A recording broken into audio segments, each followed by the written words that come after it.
everyone, and welcome to Overcast. Thank you for joining for the 64th episode of Overcast, your Overwatch podcast. I am Frostee, and I am joined this week by my wonderful two co-hosts, Ova and Sawfty. How are you guys out there? Hey, everybody. Doing well. It's been a couple weeks, since we've all gotten together and been able to talk about Overwatch and what's been going on. So a lot has happened in those 2 weeks. So we have a lot to talk about this week. Remember that you can always follow the show, of course, on Twitter at Overcast Show. You can also go to overcast.frozenfoxmedia.com for the blog page where all of our show notes and more, links to everything else that we have. Frozen Fox Media is the home for this podcast and all the other content on the Frozen Fox Media Network, which we have expanded. And now we encompass the Realm Maintenance podcast and the new Rolling Restart podcast. So go and check those out. Two awesome podcasts. Episode 1 was fantastic. Loved it. There you go. So look for even more. Episode 0. Yeah, episode 0. And if you're watching this on the YouTube version, thank you very much. Remember to thumbs up and subscribe so you don't miss any episodes. Or if you're listening to the audio version of this on iTunes, Stitcher, Google Play Music, or anywhere else, remember to subscribe so you don't miss any episodes, and let us know if you love the show by leaving us a review about what you thought. So there you go. There's formalities are out of the way. Push that aside. Push it aside. It's done. So now that that's out of the way, what have we been doing the last couple weeks? It's been a week since we've had the show, and the holidays have been upon us. So, Frosty, how about you? What have you been doing over the last week or so? So for the last few weeks, I have been celebrating the end of the semester by playing video games. I'm actually more caught up on video games than I have been for almost 2 years now. I'll admit, I bought it on launch day for the PlayStation 4. I bought Killzone Shadowfall. I just finished it yesterday. I've been putting that game off. But no, I finished lots of games. I mean, I did The Last Guardian. I'm getting super far. My wife got me Steep. I was super curious about that game because I was a huge Cool Borders player back when PlayStation 1 was the big thing, Mm-hmm. So Steep has been pretty fun, and just basically been just finishing video games on the side, when I'm sitting here at home all day, every day. And there you go. That's pretty much all I've been doing, and then working on some stuff for the studio. This is the downtime between semesters is when I get things done for the podcast on the back end, and planning for the new year, of course. So look for, if you're watching the video version, some enhancements to come in the next few weeks. So yeah, that's what I have. How about Sawfty? Let's see. This week, my whole in-law side of the family got really sick. My wife got really sick, and I went to work. So it was a good week. On the upside, though, what's that? You went to work to get away from the sickness? Yes, I did. I was not down with the sickness. On the upside, though, I did get to watch some football. My Pittsburgh Steelers had a big game this week, and I was really happy to see. This was not in the show notes. Yes. No. What? Oh, whoops, I forgot about that. I forgot to put it there. Yeah, Pittsburgh Steelers had a big week. They took on the Ravens, beat the Ravens, and boy, I feel like they might have knocked somebody out of the playoffs. Yeah, I don't remember who, but I think two teams in the Colorado area. 2 teams went in, and one team did not go to the playoffs because of it. Yep, that is correct. And I was very happy to see that and tell Frosty all about it. They're calling it the Immaculate Extension right now. So, I mean, I can't deny that was an amazing play. I mean, I have to admit. Antonio Brown is the best. I still got my signed Antonio Brown ball over there, and I am very happy to see them go into the playoffs. 10-5, black and yellow. There is a scenario. I will remind you this week. There is a scenario that it's possible that Oakland could clinch the number 1 overall seed in the AFC, so that the road to the Super Bowl has to go through them. That's fine with me. I've seen the Steelers make their way to the Super Bowl before, and I can't wait to see them do it again, especially if it just irritates the crap out of you. It's even better. Hey, as long as you beat the Patriots to go to the Super Bowl, I will actually be fine with it. Yes. Yeah, we were talking about this earlier and asked me if I was a Patriots fan. I said, no. Patriots and Cowboys are the 2 teams I have no interest in. As much as I love the rivalry, I can respect the rivalry too. Like, Yeah. the two teams played a great game except for our defense at the end. Kind of, Yes. gave up some chunk yardage there to let you get down the field. Why, thank you. That and That Antonio was, Brown is. I got to give it to him. Antonio Brown is like top tier, So He is top tier. Didn't used to be. He got up there, man. I was so excited. But other than that, giving Frosty crap about it. I played a lot of Overwatch when I could. Played a whole bunch with Wickedella today. That was a lot of fun. It's Squinty. Shout out to you guys. That was a blast. And that was pretty much my week. Ova, what about you, man?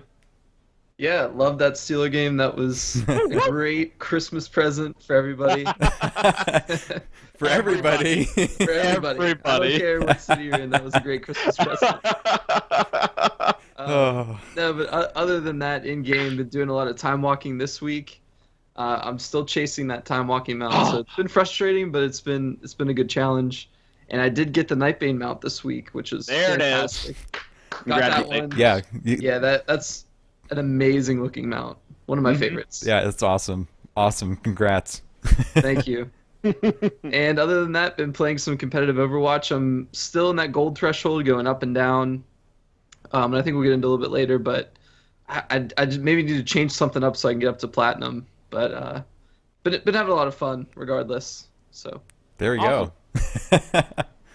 So what was everybody's favorite Christmas gift? How about that? I did get actually an Overwatch gift, but it was a Funko Pop that I already had.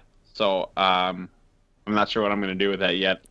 But I also got a giveaway. Oh yeah, if you guys want to give it away, absolutely, that'd be great. It's a Widowmaker Funko Pop. But I did get a $50 gift card from my brother-in-law to be for the local comic shop. So that I will be working on this weekend. Nice. Yeah. Oh, but did you get anything awesome? just gift cards, money, some random things, but putting that stuff towards my Reaper statue that's coming in the spring. Hell So yeah. I'm looking forward to that. We are expecting a video review on the show Yeah. here. I'll do an unboxing. Absolutely. Yes. Nice. And I'll say, like, probably one of my favorite gifts. Some of you know that I love to make barbecue. Like, I try to get to competition level barbecue, and my wife bought me like what is essentially like a barbecuing textbook.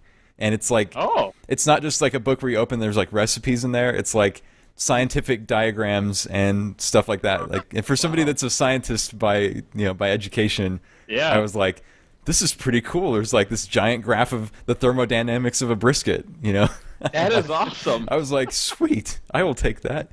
I can't barbecue here where we live right now, but soon enough. Anytime in Minneapolis, you want to come over and barbecue for me, you are welcome. I will do that. Yeah, I'll take you up on that. So We got a big grill. Bring it on. Let's talk about the topics for the week.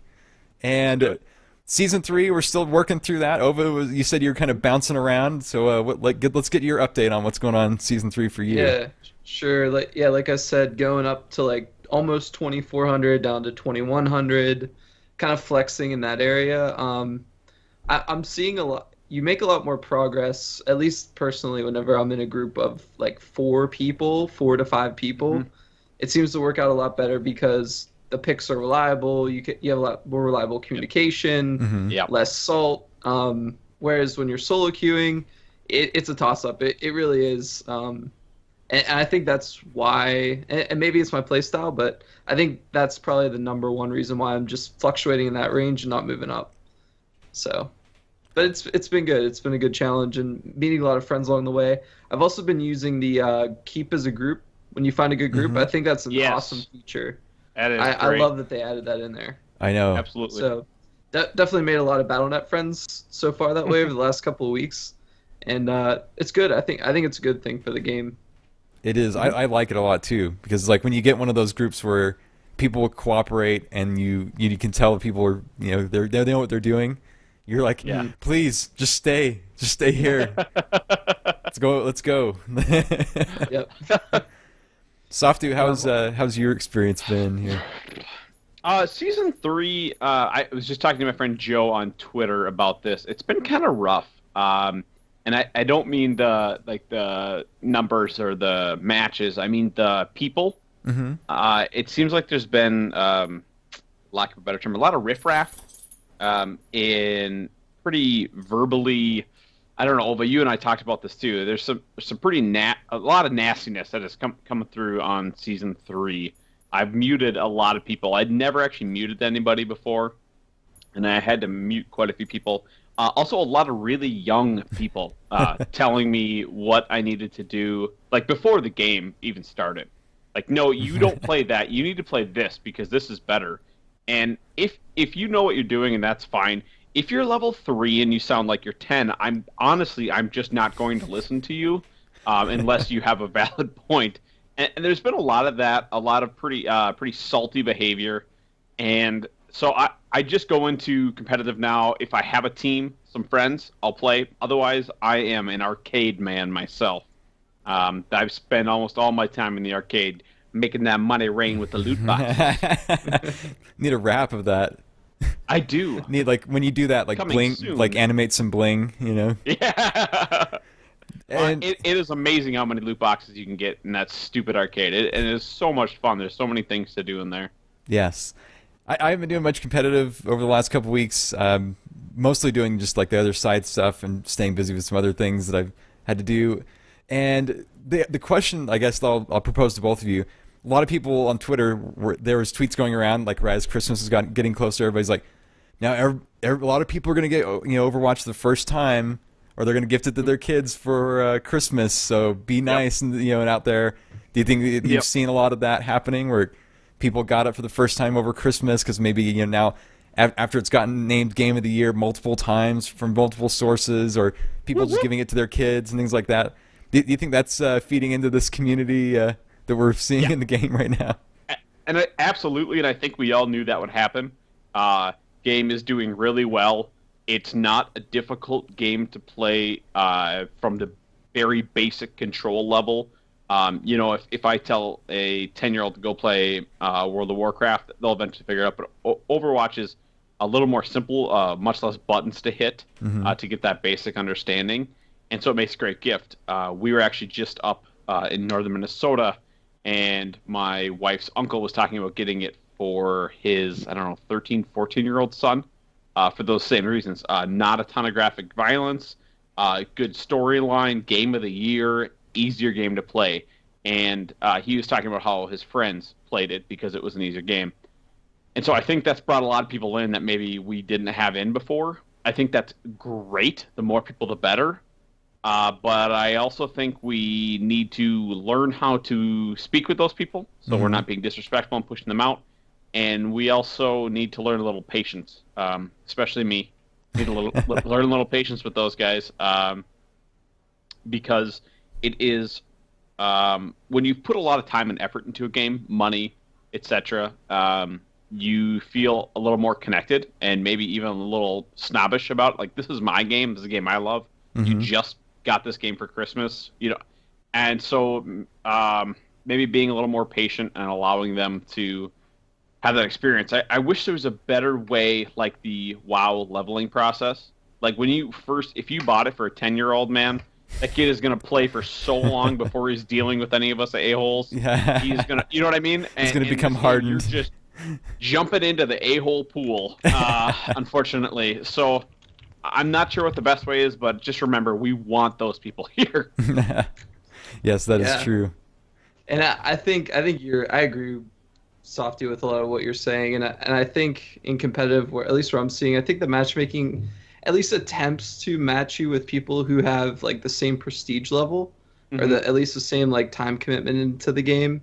But you're right, there are times where that doesn't happen, and it can be frustrating. So I can see both sides of the coin. But I guess I'd like to throw a question back to both of you guys. Do you think that there should be a time commitment on each hero before entering competitive?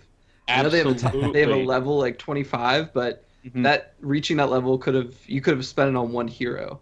So like similar to Heroes of the Storm, do you think that maybe like an hour per hero, 30 minutes a hero, just so you understand the breadth of the game and how the synergies connect to one another? Do you think that's something that they should think about? I like I like the idea. Talk. Go ahead. Yeah.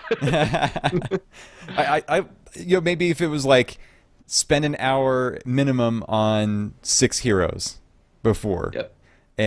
Before you enter competitive too, like, cause and that's not a hard thing to do. It's not a big ask, Right. but it also gives you an experience to be like, okay, I've had to spend, or maybe even just an hour in each role, if anything, would be fine. You could, because some heroes aren't going to jive with you, of course, in any of the roles. So maybe an hour per role. I think that'd be an easy thing to do. It'd be easy to do while you're leveling up, and just give you like that taste of, okay, well, this is, even if you want to play like Mercy like me all the time, you can at least always be like, this is what the tanks always have to deal with, or this is what DPS is like.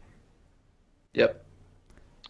You guys remember Halo when it came out? One of the things I remember about that is they kind of walk you through basic, shoot this, shoot that, so that you get an idea where your gun is, and they drop you on a place, and you gotta fight people, and it's just AI, right?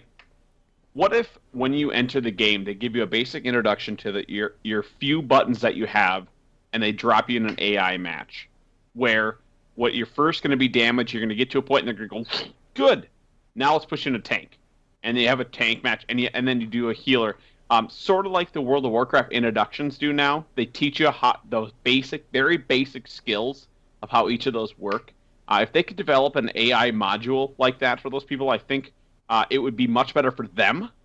And I don't really like restricting people to playing, but I think it would be a better experience for them instead of buying the game, installing the game, and being called an idiot or much worse names immediately because they don't know what they're doing.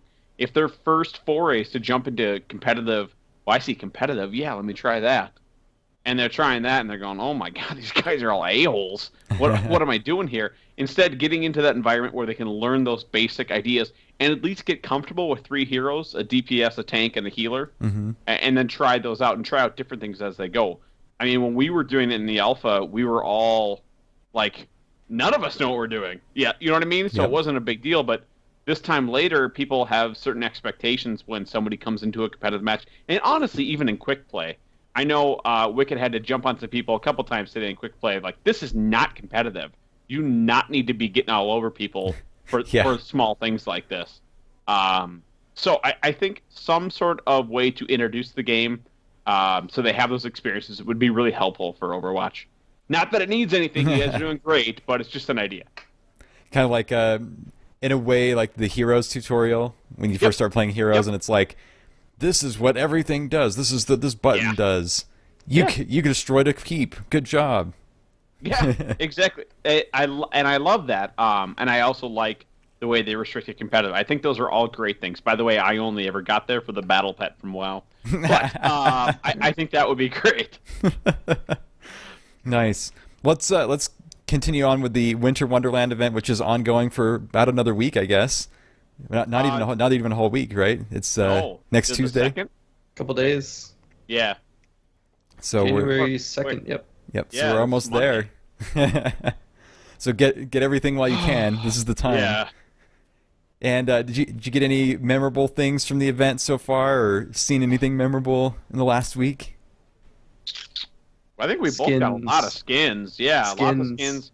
Lots of emotes and new icons and new sprays, all that stuff. There's so much stuff out there. Yeah, and God bless Overwatch for giving us the 5 free boxes after they gave us the 1 free box. I thought that was really cool. Thank you. Yeah. That's exactly what I was about to bring up. I was going to be like, when I saw that, I was like, oh, yes. Yeah. I'll take that. That is fantastic. Yeah. What a way to get people hyped and playing Overwatch over the holiday, right? Yeah. I think Ova and I were talking. I have Torbjorn and Reaper left to get. I think those are my 2 that I need. And I will definitely be buying those before that expires. I think those are both awesome skins. Nice. Yeah, I love the Reaper one. So. Yeah, looks very cool. I only need the Torbjorn and Tracer. Those are the 2 left. So let's go on to the comic. This is the topic of controversy of everyone in the world, right? So Overwatch Reflections was released around the Christmas holiday. This is number 10 in the comic series, if you're keeping track of the number. So we learned a lot. It's definitely called it's called Reflections, but I would almost be saying it's called Revelations. Revelations. Because we see so many new things. So I don't. Should we just get it out of the way first of all about Tracer? So like, Sure. I guess apparently a lot of hearts were broken on the forums, at least as you would read them, because we found out that Tracer is lesbian, and that caused a huge rift in the community apparently. I guess it's not to be expected, or it's not to be unexpected with like a first-person shooter community. You're going to see things like that. I loved the jokes that were spun off of it more of anything, about how more people cared about this than about the payload and all that kind of stuff. Yeah. So, stop all those memes about who cares about Tracer, get on the payload. Exactly. Those were great. So there was all the jokes and everything. Honestly, it's kind of cool. I can't think of any other video game where there was anybody from the LGBT community that was like front and center on the packaging and the marketing for the game, and it was none of us even knew. Like they teased it forever ago and said like there's gonna be somebody at least, and then it was like boom out of nowhere, right? So I guess there's more to come. So all the people that are excited for Makonzo are still they're still waiting, from what I'm hearing. So it was pretty cool, like to kind of see that. We learned a little bit more about Farah, and well, I shouldn't say we learned more about her, because they just generated more questions, because apparently she was not on a date, but with somebody who a lot of people are theorizing was her father, and it appears to be in Canada. So like people linking that with like the Thunderbird skin and all that. Yep. As expected, McCree likes to drink on the holidays. A big shock there. And Torbjorn has a ton of kids. And kids. Yeah. And I like it. I like the joke that it's like zoomed in on Reinhardt's face, and it's like that it's like my face when I realize that I have to watch all these kids for Torbjorn on the holidays. We had to see Torbjorn's wife. So that was not what I expected. Not a lot of people expected. He's got like a supermodel wife. I don't know. What are you guys' takeaways on this? Sawfty, what did you think, first of all, on all this? So it was when I turned the page, the electronic page, I remember seeing that and I thought, oh, that's cool. Okay. When we found out about all these characters, we knew there was going to be a certain amount of depth they were going to give us, because they wanted us to connect to these characters and really care about them, at least the people that are playing for games like that. And we didn't really know how far they were going to go with depth. Woman, man, how far will they go down? And it seems like they're trying to go further and further down. We know about Torbjorn and his children and his wife, and we know about Tracer and that she is gay or gay or bisexual. I don't know if we know. Michael Chu said she was lesbian. Did he confirm? Yeah. Okay. So they're giving us a lot more layers than we had, and I think the more layers we have, the better. And if you don't like it, you didn't make the game. Make your own. So I mean, it's not a big deal at all. I think it's great that they're doing this. Other products have been putting out LGBT characters on the front, not like video games like this though. So I think that's really cool. But yeah, these are great characters. Why not give them more depth? Yeah, of course. And no matter what, it's like whatever their orientation is, if you're playing Tracer in the game, it's not going to affect your gameplay. Yeah. So all you see is hand and guns. Why do you care? If you don't like the story, then just ignore it. Yeah. You don't need to go people playing Tracer. Oh no! Oh goodness. Yeah, I just felt bad for Winston. A lot of people came over to his house the whole time. That poor monkey. I thought everybody would eventually make it to Winston's. Yeah. It's kind of alone there at the end. So. Yeah. What about when he engages party mode with Athena? Yeah. So the last frame of the comic was, I saw a lot of people making a joke about it, because there's Winston and Athena and Tracer's girlfriend, her name's Emily, I believe, if I recall right. It's just those two, and somebody was like, "Oh, this is perfect for a new TV show. It's two lesbians, a monkey, and a sentient AI." So Yeah. yeah. So there was that. I mean, I thought it was a cool comic though. I mean, I'm one of those people who likes the depth of the story behind these characters and to see what they are. You know, when they take the mask off. The only question that really bothered me about Tracer was in the scene when she's in her house, she like takes the chrono harness off and has it like sitting on like a dock, and I'm like, wouldn't she like phase out possibly then? Like, isn't that the lore behind that? Yeah. So I'm like, there was some question there about why she was able to stay there. I don't know that they answered that. I didn't see that answered anywhere. I didn't see it answered anywhere too. I was like, but she took it off. What's going to happen? She's going to vanish again, you know? We're going to lose her.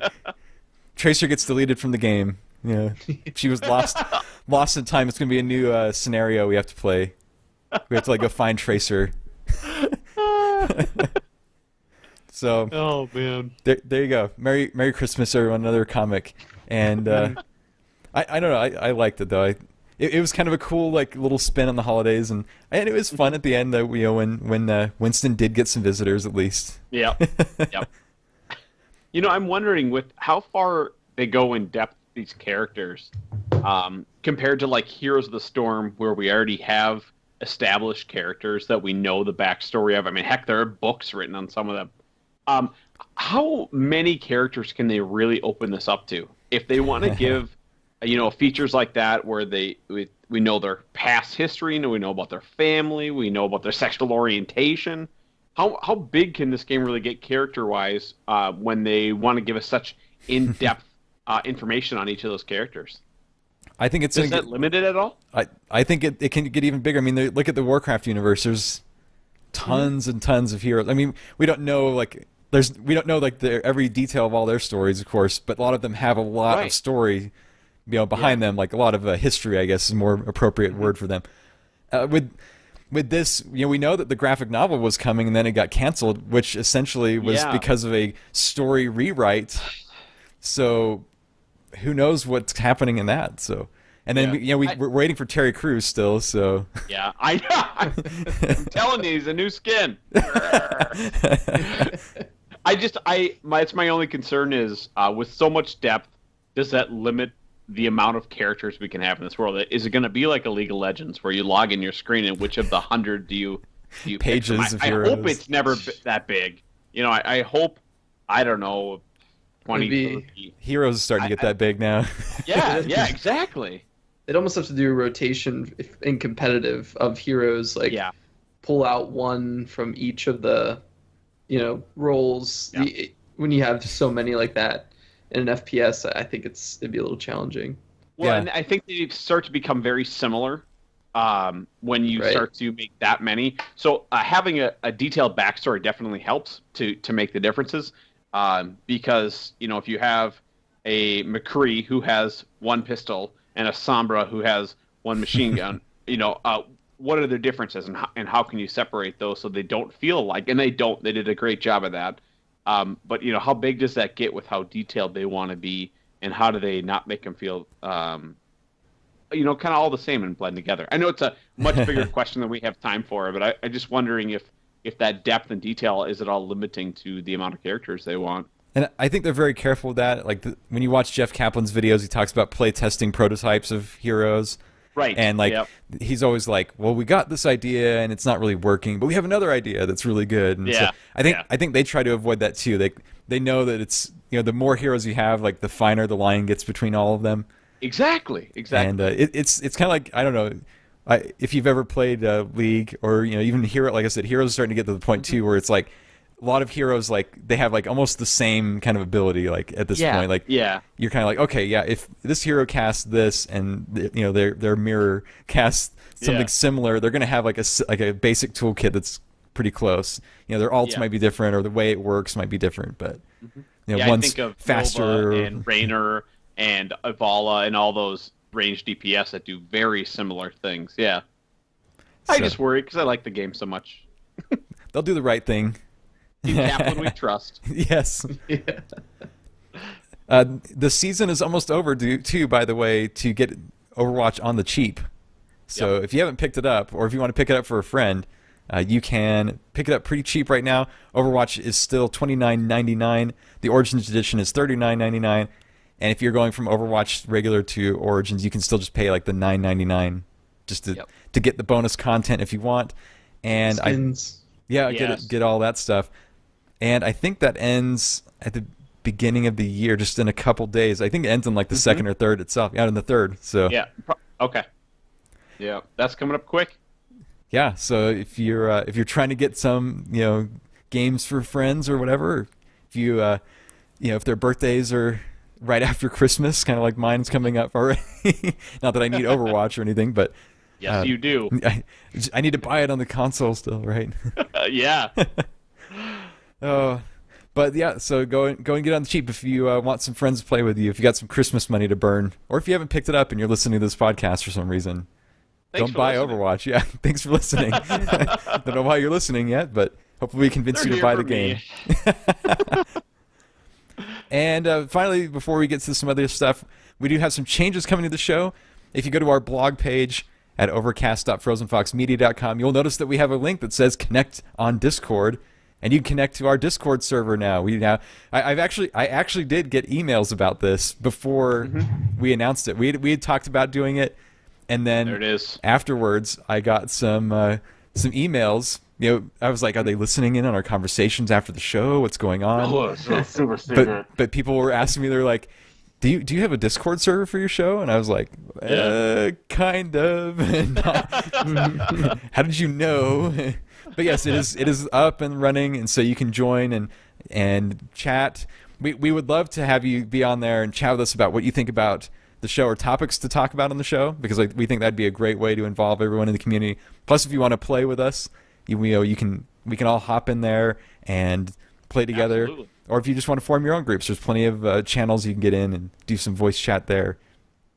So if you want to show me how to actually play Overwatch, you can just pop in and we can go play. Yeah, give Sawfty pro tips. So yeah, he needs them.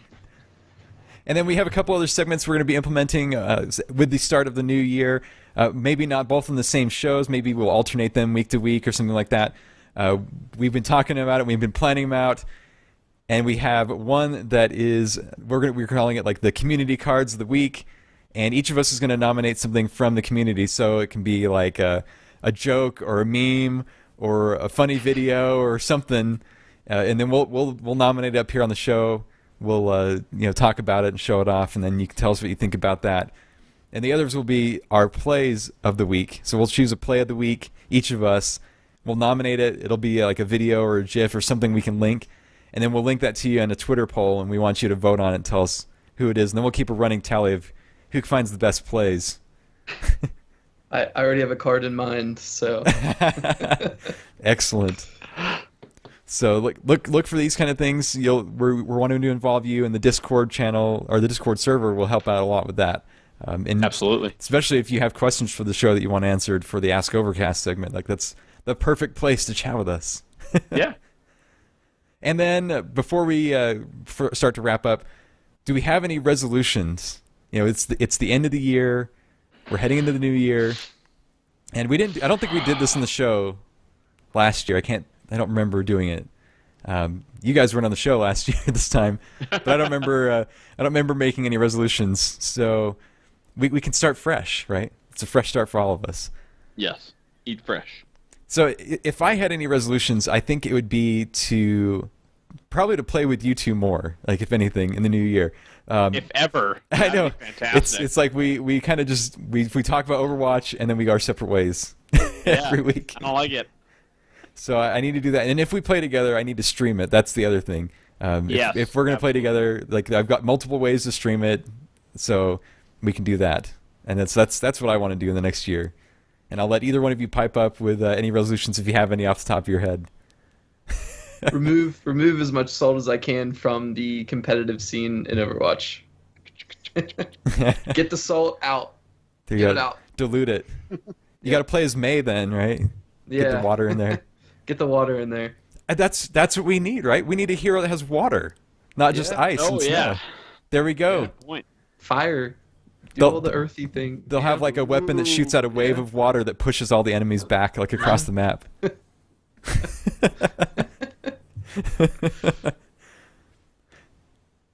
Sawfty, you okay there? He looks like he about had a heart attack. I don't know what's going on. Yeah, she scared me live on the show. He's Yes, catching his I catching did his breath. About have a heart attack. For anybody that's ever raided with me, you may remember my wife from such incidents as and oh my god, that have given me palpitations in the past. My resolution is to get a bell for my door so I can hear my wife coming. No, I definitely want to spend the next year investing more time in my expertise on specific characters. Things like Zarya, Winston, things that I'm not as proficient at. Like I can play Junkrat, I can play Reaper. God, who can't play Junkrat? But I want to get more technical with some of the characters that I find a little more difficult to play to be more of a value when I am playing competitive. Zenyatta's been a great example. I've played a lot of Zenyatta. Same with Mei, and went from pretty horse poo to proficient, at least, to playing competitive. So I want to spend more time working on those heroes that maybe I don't like, but I need to learn. And the mystery 6v6 and the 1v1s have been awesome for that. If you guys haven't done either of those, the 1v1s are great for learning your character. It's you versus someone else in that character, and you have to be the better player. So you have to utilize all the tools that character can offer, which I think is fantastic. And then the same with the 6v6, except that you get other teammates, and every time you die, you change. Yep. So I can't tell you how many times I would pick Zarya to start, because then it switches you, and I would hopefully not get Zarya. But I started getting Zarya even when I picked Zarya, so I realized there was no real rhyme or reason to it. But it forces you to play specific characters in situations where you may not. So I'd really like to spend more time playing with characters that I maybe haven't spent as much time with yet. And then I'd also like to really spend more time playing in groups of my friends. I play a lot solo, and I'd like to play a lot more with my buddies here. Yes. It's so much funner. Solo queue. It is way more funner. It just drags on you after a while. So It does. It does. Yeah, there we go. So hold us to the resolutions this year. We got 52 weeks. And then we did have a question from the Ask Overcast segment. I'll go ahead and fire it off.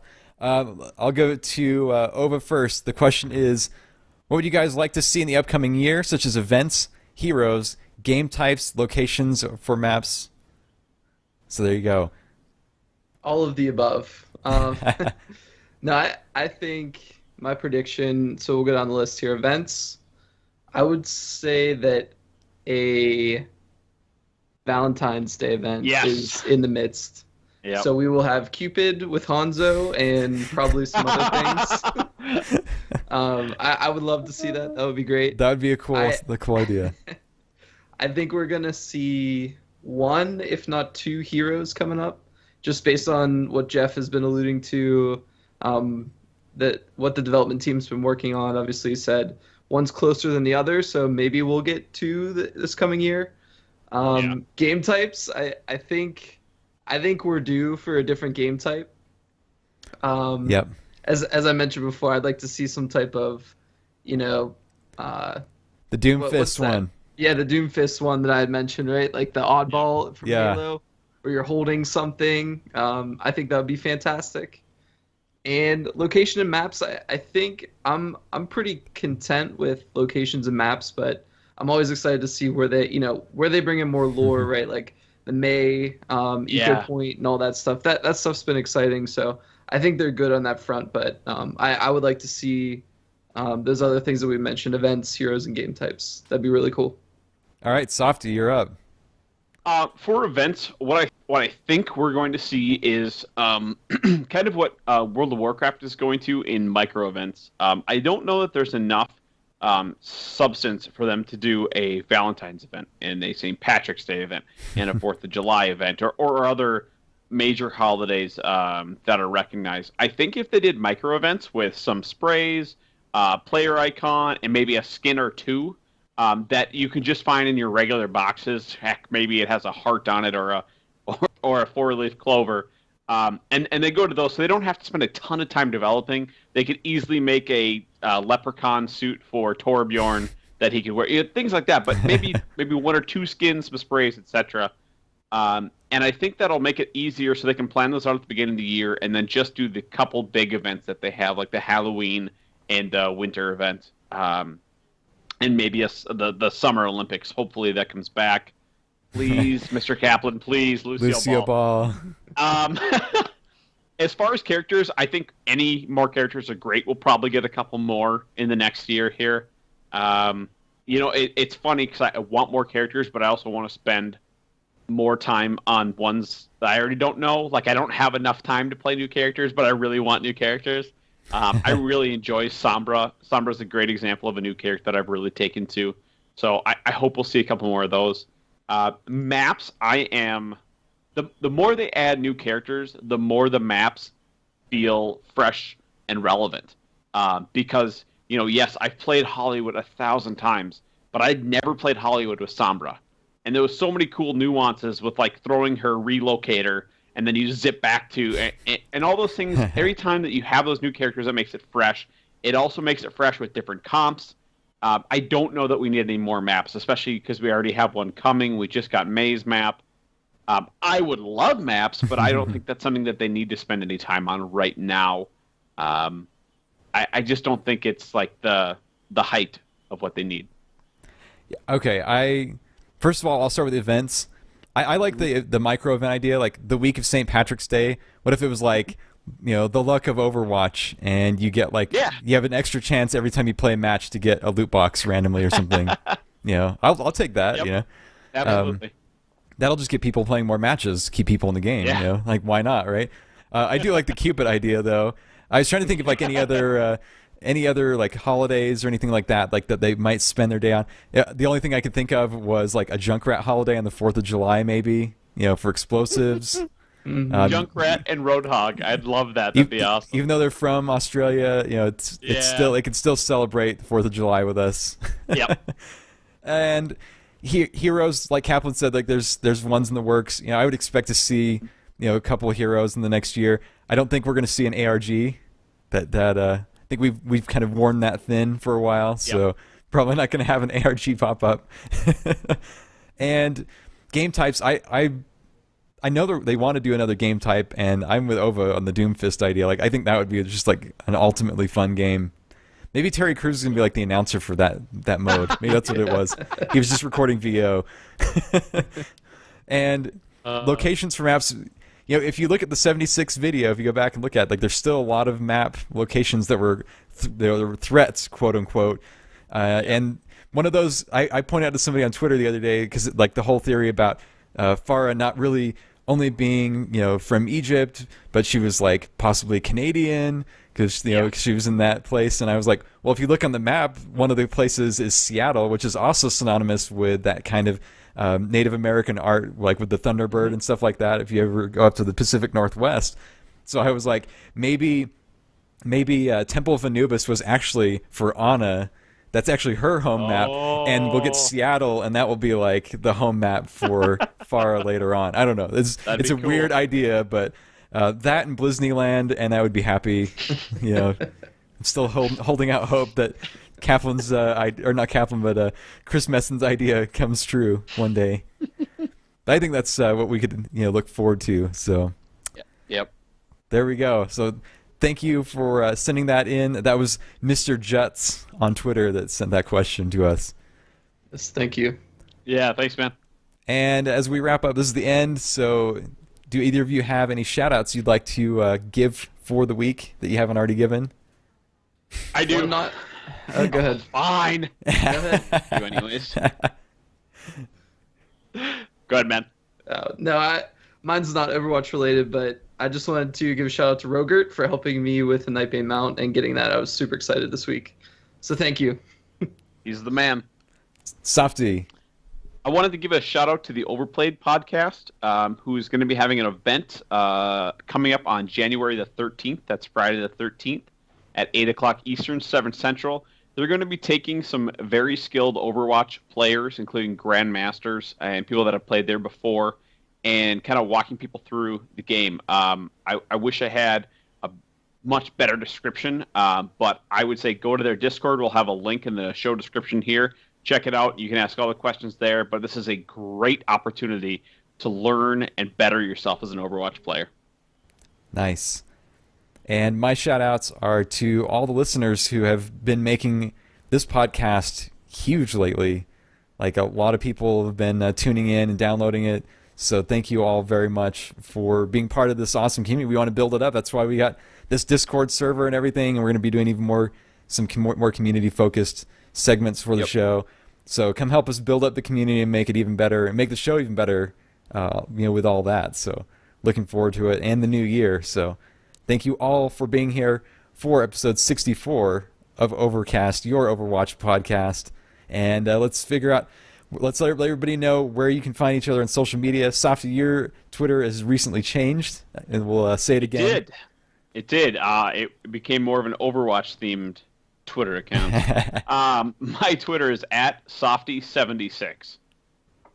There you go. And Ova. Yeah, you can find me on Twitter or on Twitch @Ovadrive CTR.